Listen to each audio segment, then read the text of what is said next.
नमस्कार, मैं हूं दीपाली राणा। आप देख रहे हैं योर मनी, हमारा खास शो। हम लाते हैं अपने व्यूअर्स की हेल्प करने के लिए। योर मनी का मकसद है आपके तमाम फाइनेंशियल कंफ्यूजन्स को दूर करना, आपको गाइड करना कैसे आप सही तरीके से अपने फ्यूचर फाइनेंसेस को प्लान कर सकते हैं, कैसे अपने बड़े सपनों को छोटी सेविंग्स के जरिए पूरा करने की कोशिश कर सकते हैं। और हर कदम पर योर मनी आपकी मदद करता है, पोर्टफोलियो प्लानिंग से लेकर बनाने से लेकर या फिर गोल कैसे अचीव हो उसको लेकर गाइडेंस की बात क्यों ना हो। आप भी आ सकते हैं शो में। कोई भी सवाल, कोई भी कंफ्यूजन आपके पास है अपने इन्वेस्टमेंट्स रिलेटेड, पोर्टफोलियो रिलेटेड, तो योर मनी में आकर आप सवाल पूछ सकते हैं। व्हाट्सएप नंबर है 7045220000। ईमेल है yourmoney@w18.com। फेसबुक और एक्स पर जाएंगे तो शो को लाइव देख सकते हैं, क्वेश्चंस पोस्ट भी कर सकते हैं #AskAwaz योर मनी लिखकर।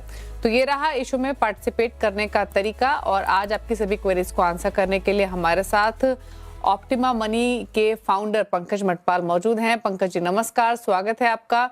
और इनफैक्ट अब इक्विटी मार्केट्स की सिचुएशन भी बेहतर हो रही है, यूएस ईरान डील को लेकर भी कंफ्यूजन दूर हुआ है, तो ये बेहतर समय है। जिन लोगों ने भी अपनी एसआईपीज रोकी हुई थी इस कंफ्यूजन में कि थोड़ा रुक कर करते हैं उसको आगे बढ़ाने को लेकर, तो क्यों ना बिना देरी के व्यूअर्स से बातचीत करते हैं और उनकी कंफ्यूजन्स को दूर करते हैं। और इसीलिए पहले व्यूअर्स से बातचीत करेंगे। भुवनेश हमारे साथ मौजूद हैं दिल्ली से सवाल पूछने के लिए। भुवनेश नमस्कार, पूछिए क्या सवाल है आपका।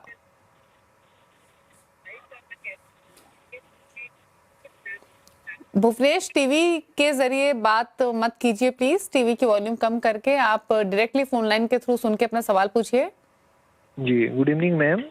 मैंने अपना पोर्टफोलियो रिव्यू करने के लिए आपसे जानना चाहता हूँ कि मैंने आपके फंड और उसका डिटेल मैंने आपको शेयर करा है। मेरे को ये जानना है मैम कि इसके जो मेरा कॉर्पस है और जो करंट सिचुएशन के हिसाब से जो मेरे फंड सिलेक्शन है, क्या वो ठीक है?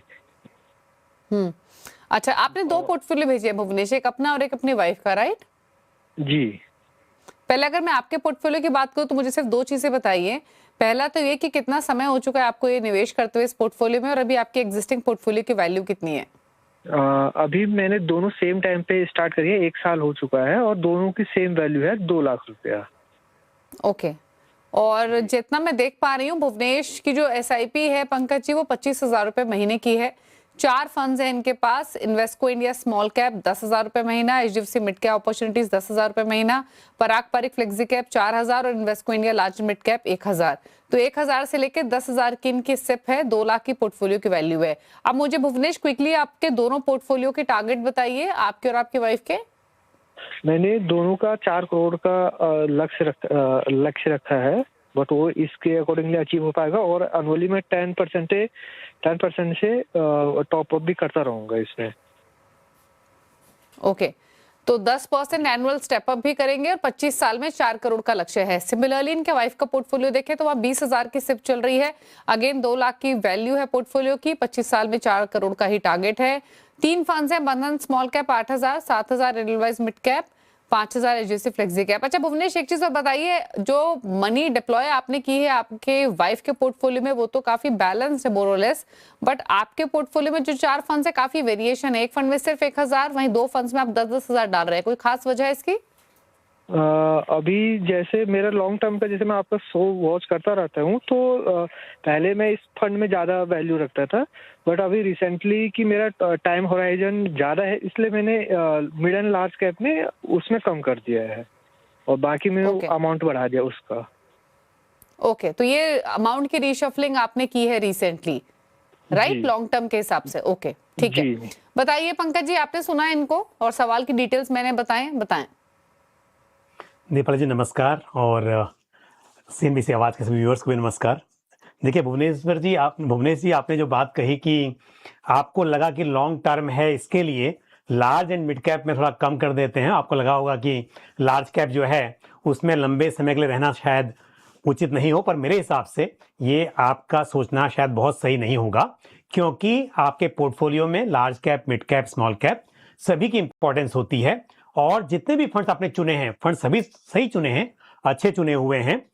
मैं तो ये कहूँगा कि जो Invesco India large and mid cap fund जिसमें आप कह रहे हैं कि एसआईपी कम की है, आप उसमें भी एसआईपी बढ़ाइए, क्योंकि जैसे आपने पराग पारिक फ्लेक्सी कैप फंड रखा हुआ है और अगर देखा जाए तो उसका भी जो पोर्टफोलियो है वो भी लार्ज कैप बायस है और काफ़ी उसमें कैश भी है, डेट में भी उसका एलोकेशन है, पर फिर भी 4,000 की SIP आपकी चल रही है वहां पर।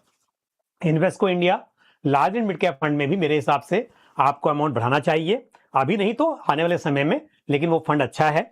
और बाकी दूसरे जो 2 स्कीम है, स्मॉल कैप और मिड कैप, वो भी अच्छी स्कीम है। लेकिन एक ही चीज है, क्योंकि स्मॉल कैप मिड कैप में एक्सपोजर ज्यादा हो रहा है आपका, तो थोड़ा सा पोर्टफोलियो अग्रेसिव है।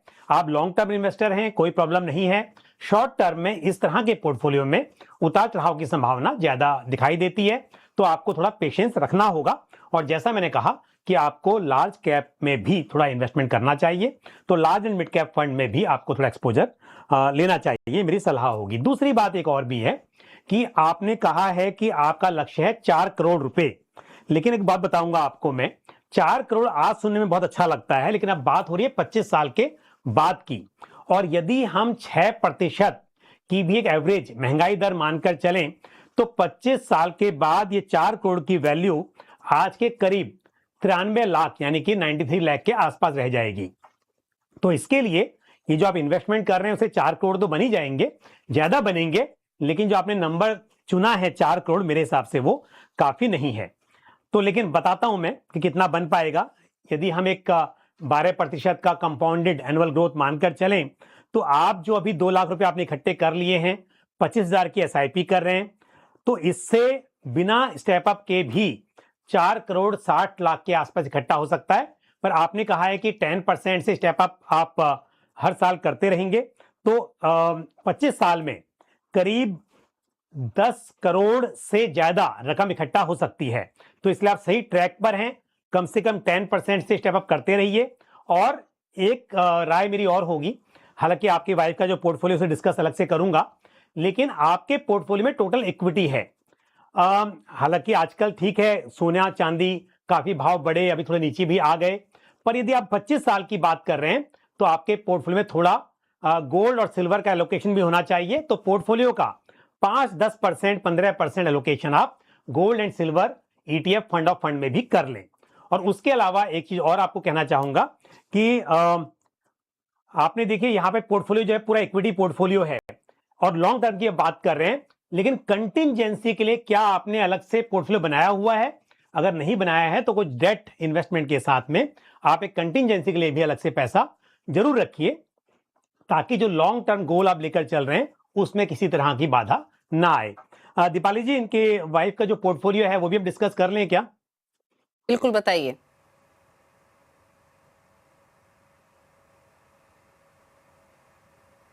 जी पंकज जी, बिल्कुल बताइए इनके वाइफ के पोर्टफोलियो के बारे में। जी देखिए, वहां पर भी आपने भुवनेश जी कहा कि 2 लाख रुपए इकट्ठा हो चुका है, पर जो SIP है 20,000 रुपए की है। तो यहां पर भी यदि कैलकुलेट करें अगेन 12% के CAGR पर, तो 10% स्टेप अप आप करने की बात भी कर रहे हैं, करीब 8 करोड़ 21 लाख रुपए बन सकते हैं 25 साल में। तो इसके लिए अगर आप 4-4 करोड़ अलग अलग भी कह रहे थे, तो उस हिसाब से भी ये अमाउंट जो है वो ठीक है, और समय के साथ जितना हो सके बढ़ाते रहिए। बाकी जो मैंने कहा है, इनके फंड्स भी अच्छे हैं, इनमें कोई बदलाव की जरूरत नहीं है।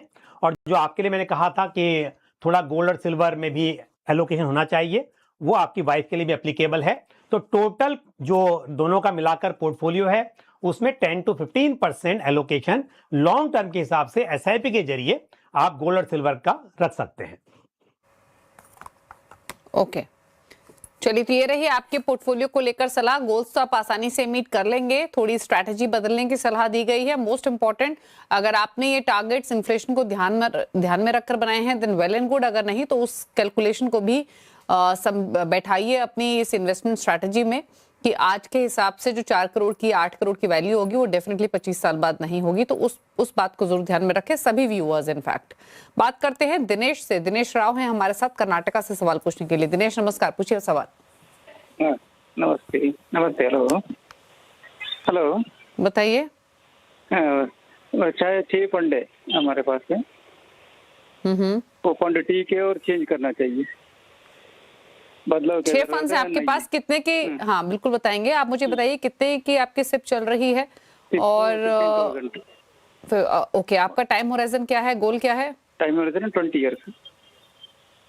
ओके, 20 इयर्स का टाइम होराइजन है, 1.25 करोड़ का टारगेट है, 15,000 की सिप है, फंड्स हैं HDFC flexi cap fund, Bandhan large mid cap, Nippon India growth, Franklin feeder, Franklin US opportunities, ICICI Pru multi asset और कोटक मल्टी कैप, सभी में 2 से 3 हजार रुपए डाल रहे हैं हर महीने। बताइए। देखिए दिनेश जी, आपके लिए भी वही राय है जो मैंने अभी पहले सवाल के जवाब में कहा था। आपने कहा 1.25 करोड़ का मेरा लक्ष्य है। 1.25 करोड़ आज के हिसाब से बात कर रहे हैं तो आपको कम से कम उस वक्त 5-6 करोड़ की बात करनी चाहिए, क्योंकि 1.25 करोड़ की जो वैल्यू है 20 साल के बाद में 6% की भी औसत महंगाई दर मैं मानकर चलूं तो 40 लाख से भी कम बचेगी। तो इसके लिए आपको अगर आज 1.25 करोड़ चाहिए तो उस वक्त के हिसाब से आपको 4-5 करोड़ का टारगेट लेकर चलना चाहिए। दूसरी बात यह है कि जो आप 15,000 की एसआईपी कर रहे हैं उससे 20 साल में बिल्कुल आप 1 करोड़ 38 लाख इकट्ठा कर सकते हैं। अगर आपके पोर्टफोलियो पर 12% का सालाना रिटर्न मिल सके तो जो 1.25 करोड़ की बात कर रहे हैं वो तो होगा, लेकिन जैसा मैंने कहा कि उससे काम नहीं चलेगा। तो अगर 10% से स्टेप अप कर सकते हैं तो मैं अगर कैलकुलेट करूं तो 20 साल में करीब 3 करोड़ के आसपास बन सकता है। तो कम से कम 10% से तो स्टेप अप आपको करना ही चाहिए, ये तो बहुत जरूरी है, और जितना अधिक हो सके उतना बढ़ाते रहिए। तो ये तो बात ठीक है, टारगेट जो आप छोटा लेके चलते हैं, तो मैं ये जरूर कहना चाहूंगा हर निवेशक को इन्फ्लेशन यानी कि महंगाई दर जो है उसका ख्याल रखना चाहिए जब भी आप लॉन्ग टर्म में गोल अचीव करने की बात करते हैं। अब आते हैं आपके पोर्टफोलियो पर। आपके पोर्टफोलियो में स्मॉल कैप मिसिंग है और आप बात कर रहे हैं 20 साल की, तो मेरी राय ये होगी एक स्मॉल कैप फंड भी आपको ऐड करना चाहिए, और उसके लिए Motilal Oswal small cap fund आप कंसिडर कर सकते हैं। मेरे हिसाब से लॉन्ग टर्म के हिसाब से ये सही रहेगा। बाकी जो स्कीम है सभी अच्छी हैं, उनमें आप बने रहिए। ओके, तो चलिए सलाह आपके पोर्टफोलियो को लेकर दी गई है। जैसे बताया यहाँ पर पंकज जी ने, लक्ष्य आपका हासिल हो जाएगा। 1.25 करोड़ से ज्यादा आप इकट्ठा कर लेंगे, स्टेप अप करेंगे तो ज्यादा जमा कर पाएंगे इस पोर्टफोलियो से।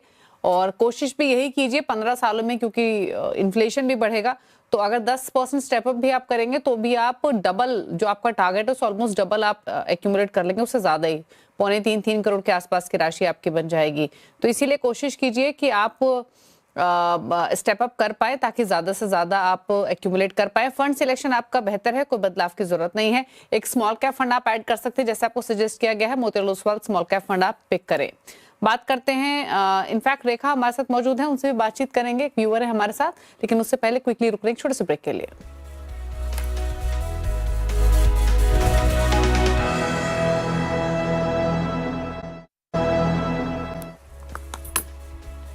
आप देख रहे हैं यॉम मनी, हमारे साथ पंकज मुंडपाल बने हुए हैं आपकी क्वेरीज को आंसर करने के लिए। सवाल लेते हैं रेखा का, इन्होंने ईमेल के थ्रू सवाल भेजा है। जयपुर से इन्होंने सवाल भेजा है। सीनियर सिटीजन है, 63 इयर्स इनकी एज है, मंथली एसआईपी इनकी चल रही है लगभग 50,000 रुपए महीना की। अभी पोर्टफोलियो की वैल्यू 15 लाख हो चुकी है और 5 से 7 साल का इनका नजरिया है। इनका पोर्टफोलियो काफी बड़ा है और इन्होंने इनफैक्ट दोनों डिटेल्स दी हैं, जितनी एसआईपी कर रही हैं जिस फंड में, प्लस कितनी वैल्यू किस फंड में हुई है, तो लमसम एलोकेशन भी इन्होंने मेंशन किया है।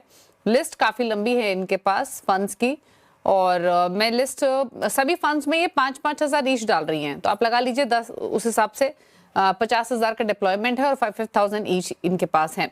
Parag Parikh flexi cap, HDFC mid cap, HDFC large cap, Tata small cap, SBI contra, ICICI Pru dividend yield equity, Mahindra Manulife mid cap, SBI consumption opportunities, Invesco India contra fund, Bandhan multi cap. तो ये सारे funds हैं, बताएं इनके लिए suggestions. Deepali जी, एक तो as है 63 इयर्स की और 5 से 7 साल का नजरिया है निवेश का, तो मेरे हिसाब से पोर्टफोलियो बहुत रिस्की है। अब ये क्योंकि फोन लाइन पर है नहीं तो पूछ लेते। कई बार ऐसा भी होता है, कुछ लोग ये बोलते हैं कि पैसा है और हमें तो कोई ज़रूरत नहीं है इस पैसे की, कोई और दूसरी इनकम भी साथ में होती है, तब तो ठीक है, रिस्क लिया भी जा सकता है। पर यहाँ पर जितनी इंफॉर्मेशन है उस हिसाब से ये जो इन्वेस्टमेंट का समय है और इनकी जो एज है उस हिसाब से कहूँगा कि पोर्टफोलियो सुटेबल नहीं है, काफ़ी अग्रेसिव लग रहा है। तो मेरी राय तो ये होगी कि इनको यहाँ पर थोड़े बदलाव करने चाहिए। और बहुत सारी स्कीम है, आप देख रही हैं कि इसमें स्मॉल कैप भी है, मिड कैप भी है, और चाहे लमसम की बात हो, एसआईपी की बात हो। तो मैं यहाँ पे 4 स्कीम बता रहा हूँ, इनमें से सिलेक्टेड कि उनमें ही इनको पैसा रखना चाहिए, उन्हीं में एसआईपी करनी चाहिए और बाकी स्कीम से एग्जिट करना चाहिए। तो स्कीम होंगी पराग पारिक फ्लेक्सी कैप फंड, उसमें 15,000 की एसआईपी कर लें। एचडीएफसी मिड कैप अपॉर्चुनिटीज में 10,000, एचडीएफसी लार्ज कैप फंड में 10,000 और ICICI prudential dividend yield equity fund में 15,000 रुपए।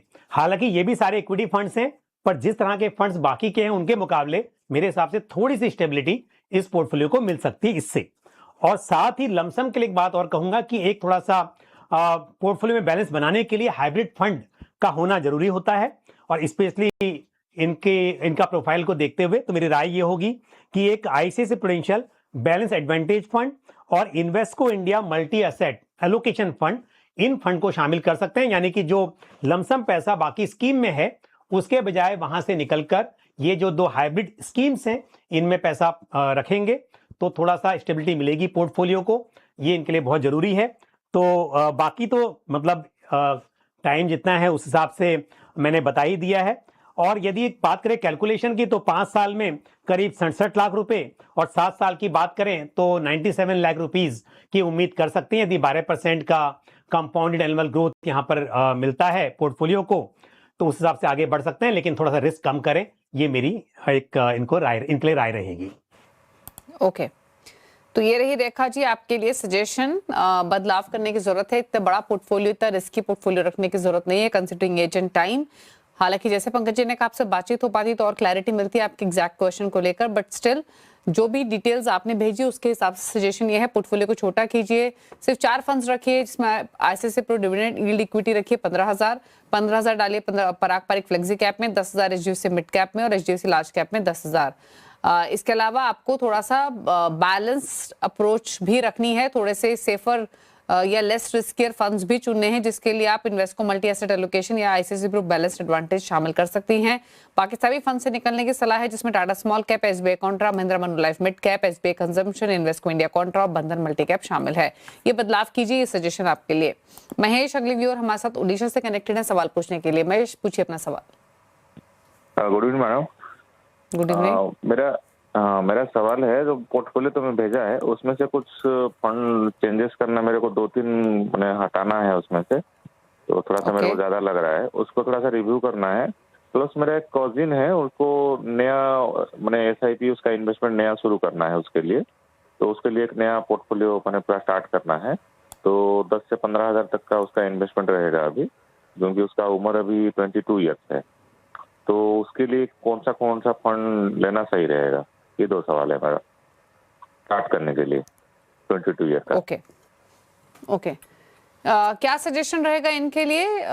इन्होंने अपना सवाल बताया, जैसे इनके फंड्स में एक बार क्विकली मेंशन कर दूं, SBI Nifty mid cap 150 index, Nippon India small cap, Parag Parikh flexi cap, Nippon Nifty 500 momentum 50, HDFC mid cap और क्वांट स्मॉल कैप है। ये 6,000 डाल रहे हैं क्वांट स्मॉल कैप और निप्पॉन इंडिया स्मॉल कैप में, 5-5 हज़ार डाल रहे हैं बाकी 3 फंड्स में, और जो इंडेक्स फंड है मिड कैप का वहां पर 10,000 का डिप्लॉयमेंट है। 9 लाख के आसपास की पोर्टफोलियो की वैल्यू है, 10 ईयर्स का होराइजन है। देखिए स्कीम सही है पोर्टफोलियो में, लेकिन पोर्टफोलियो बहुत अग्रेसिव है। आप बात करें 10 ईयर्स की, तो यहाँ पर जितना आप निवेश कर रहे हैं उससे तो मुश्किल लग रहा है, लेकिन अगर आप इसमें स्टेप अप करेंगे 10% से तो 1 करोड़ 11 लाख रुपए निकल कर आ रहा है कैलकुलेशन में, अगर 12% की कंपाउंडेड एनुअल ग्रोथ मानकर कैलकुलेट करते हैं तो इसके लिए आप 10% से स्टेप अप जरूर करें। दूसरी बात, जैसा मैंने कहा कि पोर्टफोलियो बहुत अग्रेसिव है, थोड़ा सा इसमें आपको चेंज करना चाहिए, स्पेशली यदि देखा जाए आपने एक Nippon India Nifty 500 momentum 50 index fund लिया हुआ है। अब क्या होता है कि जो ये मोमेंटम, क्वालिटी, वैल्यू, ये फैक्टर इन्वेस्टिंग होती है, और स्मार्ट बीटा जिसको हम बोलते हैं, ये अलग अलग समय के हिसाब से अलग अलग फैक्टर्स काम करते हैं।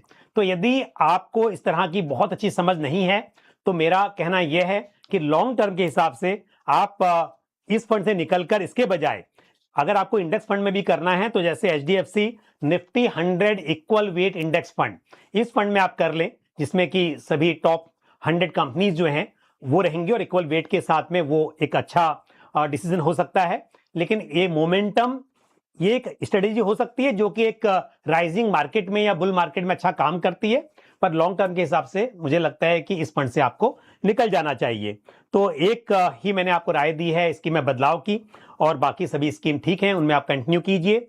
और आपने एक और पूछा था कि आपके कजिन के लिए आप जानना चाहते हैं, आप पूरा शो देखिए, शो के आखिर में मैं 4 फंड्स बताऊंगा मेरी चॉइस के आज, और अपने कजिन को आप कह दीजिए कि उन 4 फंड्स में एसआईपी वो शुरू कर लेंगे।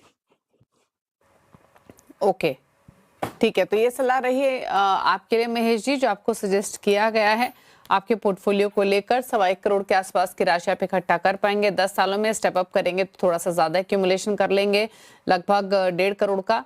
और अग्रेसिव है थोड़ा सा पोर्टफोलियो। आपको सजेशन जैसे दिया पंकज जी ने, HDFC Nifty 100 equal weight index, ये आप एक शामिल कर सकते हैं। बाकी किसी और बड़े बदलाव की जरूरत आपके पोर्टफोलियो में नहीं है। बाकी अगर आप इन फ्यूचर अपना एलोकेशन इंक्रीज करते हैं, कोई स्ट्रैटेजी बदलते हैं, तो डेफिनेटली रिकनेक्ट करके हमारे शो में वापस एडवाइस ले सकते हैं। लेकिन चलिए पूछ लेते हैं पंकज जी के टॉप 4 फंड्स। पंकज जी बताइए, आपने कौन से 4 फंड्स पिक किए हैं, प्लस क्या एक कंप्लीट पोर्टफोलियो क्रिएशन के हिसाब से भी फिट बैठते हैं जो आपने 4 फंड्स पिक किए हैं? बिल्कुल, मैंने इस तरह बताए हैं जिसमें large cap, mid cap, small cap सब कुछ आ जाएगा और पैसिव और एक्टिव सभी तरह के फंड्स होंगे। तो HDFC Nifty 100 equal weight index fund, ये लार्ज कैप के लिए passive fund, ICICI prudential mid cap fund, Motilal Oswal small cap fund और साथ में आप महिंद्रा मेनुलाइफ मल्टी कैप फंड को शामिल कर सकते हैं। तो 4 फंड के जरिए आपको अच्छा एक डाइवर्सिफिकेशन मिलेगा और इसके जरिए SIP के जरिए लॉन्ग टर्म के लिए आप निवेश कर सकते हैं, क्योंकि सभी इक्विटी फंड्स हैं। ओके, तो ये रहे 4 फंड्स आपके स्क्रीन पर पंकज जी की तरफ से, नोट कर लीजिए पोर्टफोलियो क्रिएशन के पॉइंट ऑफ व्यू से। शुक्रिया पंकज जी आने के लिए शो में और सभी क्वेरीज को आंसर करने के साथ अपने फंड्स भी हमारे व्यूअर्स को रेकमेंड करने के लिए थैंक यू। इसी के साथ योर मनी में इतना ही। ब्रेकफास्ट बार भी खबरें जारी हैं। नमस्कार।